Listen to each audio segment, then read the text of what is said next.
Je suis Pharaon, roi des rois, fils du soleil. Ma parole commande aux fleuves, aux pyramides, aux étoiles elles-mêmes. Et pourtant, me voici dans le fracas du désert, lancé à la poursuite d'un peuple d'esclaves, entre deux murs d'eau, comme taillé par le doigt d'un Dieu que je ne reconnais pas. Comment en suis-je arrivé là? Je revois chaque pas, chaque choix, chaque défi lancé par cet homme, Moïse. Ceci est mon dernier acte. Et l'histoire de Moïse ne fait que commencer. Ce fardeau, je l'ai hérité, pas par choix, mais par droit de naissance. Le trône d'Égypte ne pèse pas sur une seule tête. Il porte les fautes et la gloire de toutes les générations passées.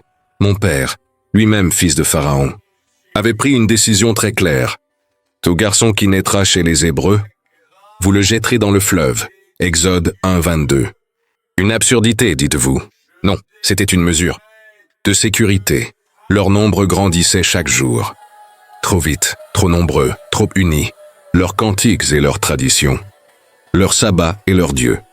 Et leur Dieu, il restait silencieux, inactif. Si bien que nous pensions, un Dieu muet est un Dieu mort.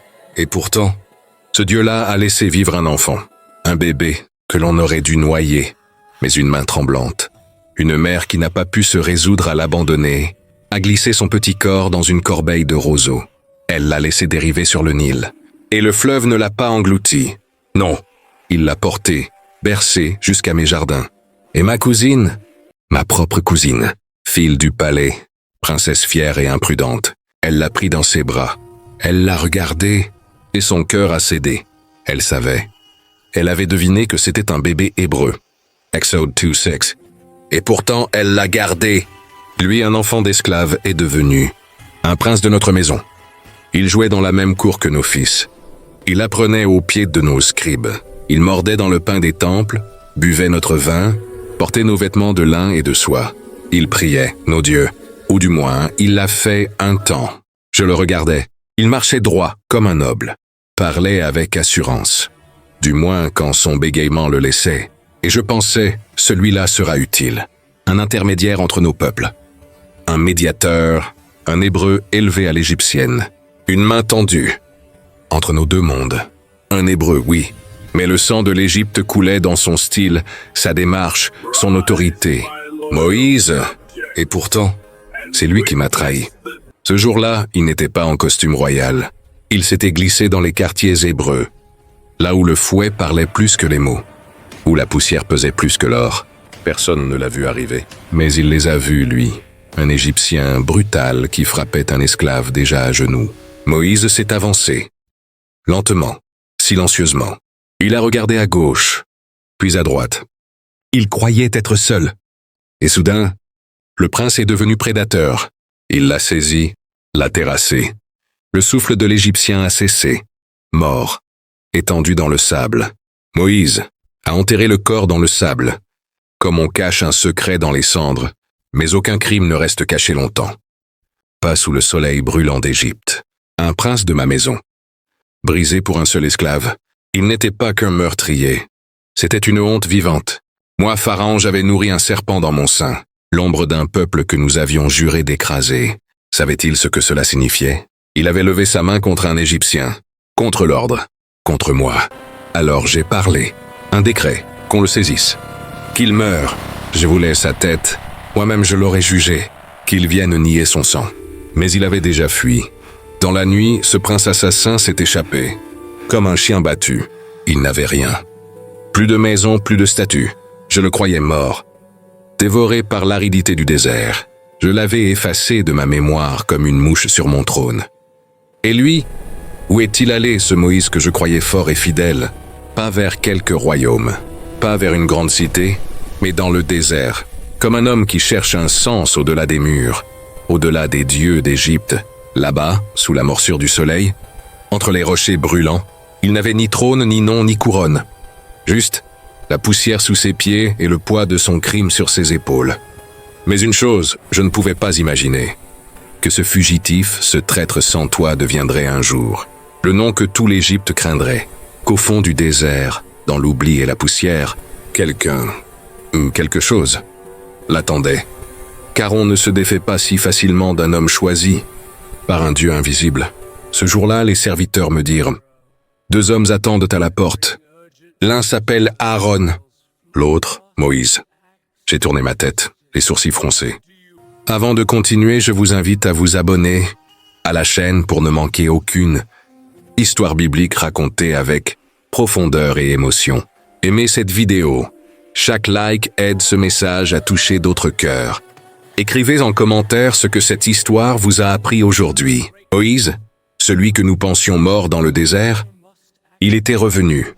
Ils entrèrent sans crainte. 2 silhouettes à contre-jour dans la lumière du matin. Moïse, cheveux longs mêlés de poussière, sa peau marquée par le soleil d'années d'exil, le regard profond, hanté mais calme.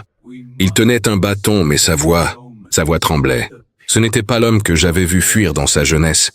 Le visage pâle de terreur après le meurtre d'un Égyptien. Non, c'était un autre homme. Vieilli, mais étrangement déterminé. Sa voix s'étrangla un instant.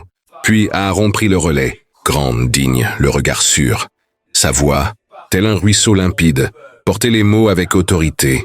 Il parlait pour Moïse, pour ce bègue que le désert n'avait pas guéri.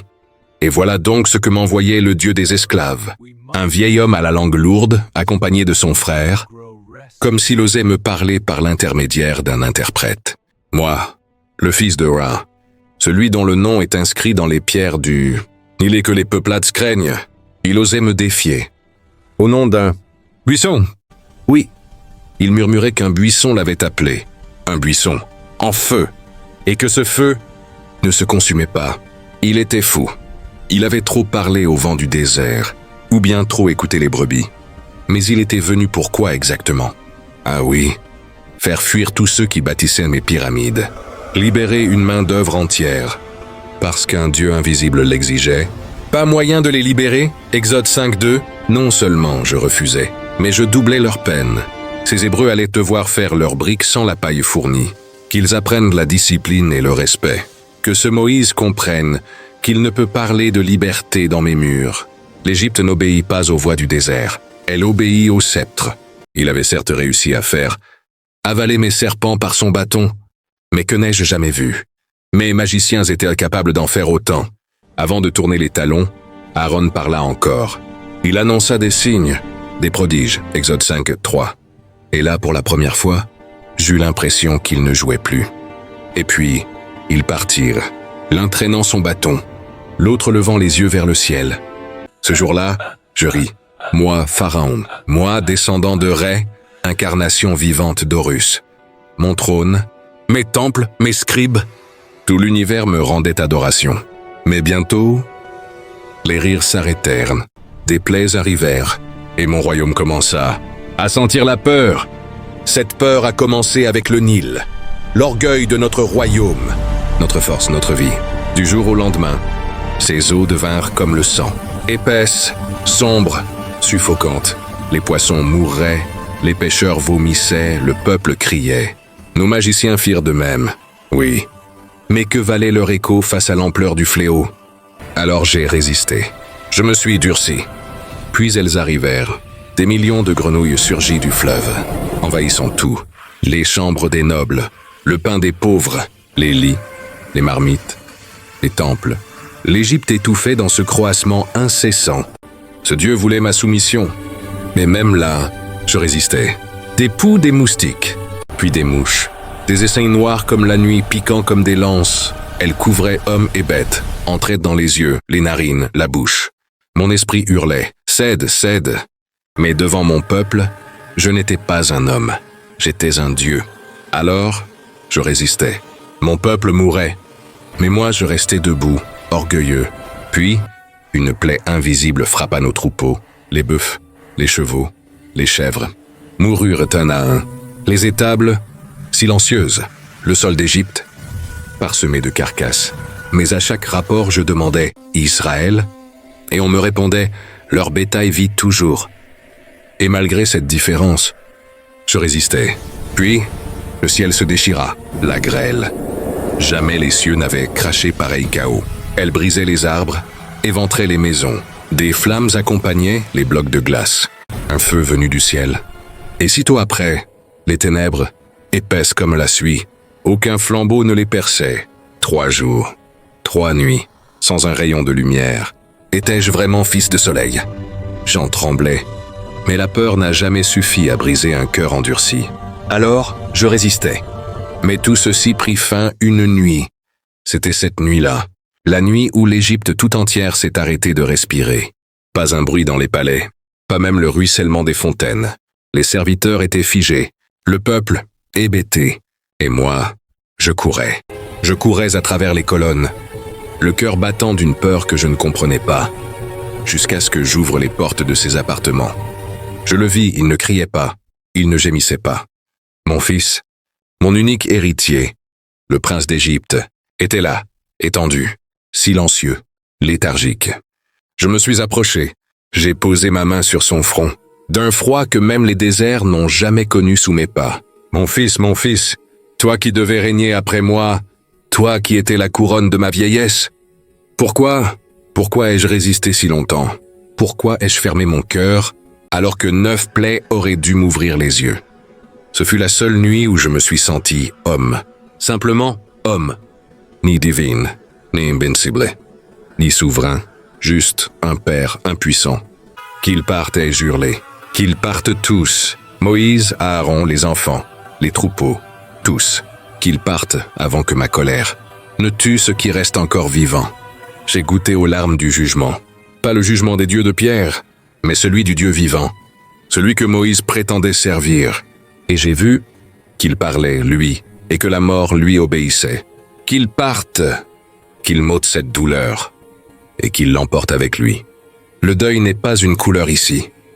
C'est une nuit sans lendemain, et au loin, dans l'ombre des murailles, une lumière s'allume, un peuple se met en marche. Au petit matin, alors que je m'étais me recueillir pour pleurer ses pertes, je l'entendis, le silence. Il avait rempli mes rues, là où chaque matin résonnaient les cris, les chaînes, les ordres. Plus rien, pas un seul pas, pas un souffle d'esclave. Ma ville me regardait, muette, terrifiée. Ce silence, c'était leur victoire. Et ma honte. Ô Dieu d'Égypte, comment ai-je laissé faire cela? Comment ai-je laissé un vieil homme bègue, élevé dans mes palais, partir avec toute ma main-d'œuvre, mes bâtisseurs, mes artisans?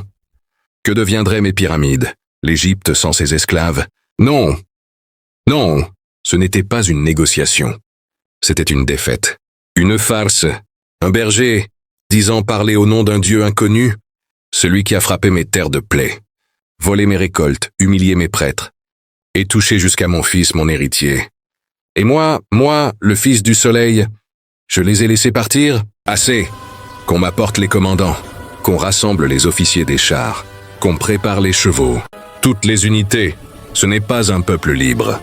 Ce sont mes esclaves en fuite, et je vais les réduire en poussière. Non, la peur n'est pas un conseil pour les rois.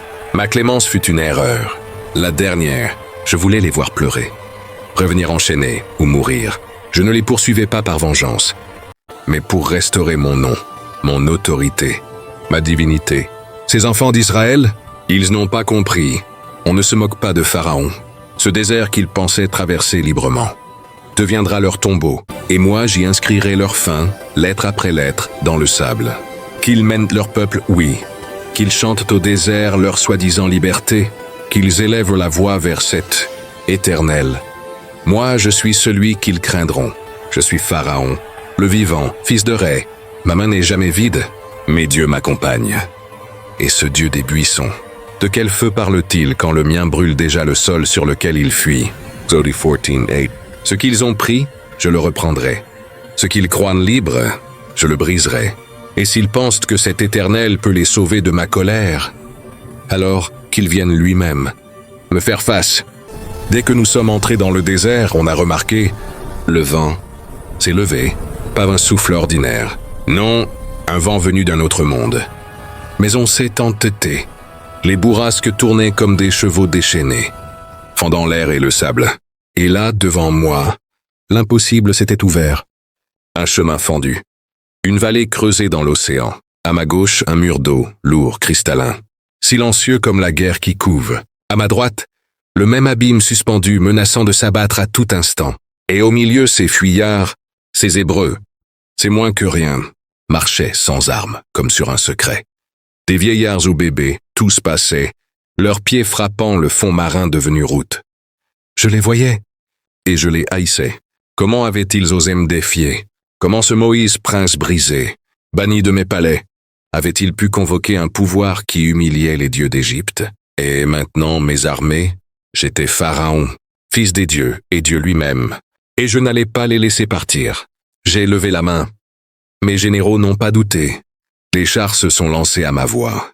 Le premier cheval a posé le sabot sur la mer sèche, et n'a pas sombré. Puis un deuxième, un troisième, des dizaines. Alors nous y sommes tous entrés. Crinières volantes, sabres à la ceinture, lions blessés, affamés. Le bruit des roues résonnait sur les coquillages brisés. Les boucliers claquaient dans le vent. Mais au fond de moi, quelque chose chuchotait. Ce chemin n'était pas pour toi. Puis, une ombre, un frisson. Le vent s'est renversé. Devant moi, Moïse s'est retourné. Un homme seul, tenant ce bâton que je croyais ridicule. Il l'a levé vers le ciel. Une première goutte est tombée du mur gauche. Puis un grondement. J'ai voulu crier, ordonner la retraite. Mais il était trop tard. L'océan s'est brisé sur nous. Les chevaux se cabraient. Les roues éclataient contre les rochers. Mes hommes hurlaient, tombés de leurs chars. L'eau m'a pris, l'eau m'a brisé. Mon armure s'est remplie. Mes bras se sont alourdis comme des pierres. Je n'étais pas un roi ni un dieu. J'étais un homme noyé dans l'orgueil. Dans les flots, j'ai vu ce que mes yeux refusèrent pendant des années. Le Dieu de Moïse, ce Dieu n'était pas comme les miens, c'était le seul vrai Dieu. Il n'avait ni statue, ni temple doré. Mais sa voix fendait les mers, et son bras terrassait les empires. J'ai compris. Aucun mur d'eau ne tient sans héros. Et lui, il faisait de Moïse un héros, un guide, un instrument. Nous avons poursuivi des esclaves. Mais c'est notre propre orgueil qu'ils enterraient. Et moi, Pharaon, je sombrais là où eux marchèrent vers la liberté. Au loin, le vent s'est calmé, et Moïse s'arrêta sur cette terre nouvelle. Devant lui, commençait une toute autre bataille. Et moi, que suis-je devenu? Moi, Pharaon, considéré comme un dieu vivant, celui qui ne plie devant personne, pas même devant ce soi-disant dieu des esclaves. Et pourtant, ce Dieu m'a plié, brisé, comme on brise une branche trop rigide pour plier. Si cette histoire vous a touché, si elle a éveillé votre foi, fortifie votre cœur, ou rappelé que Dieu agit même dans le silence, abonnez-vous à la chaîne pour ne manquer aucune histoire biblique racontée avec profondeur et émotion. Aimez cette vidéo. Chaque like aide ce message à toucher d'autres cœurs. Écrivez en commentaire ce que cette histoire vous a appris aujourd'hui. La parole de Dieu est vivante. Et d'autres récits puissants arrivent très bientôt. Que l'Éternel vous bénisse et à très vite pour la suite.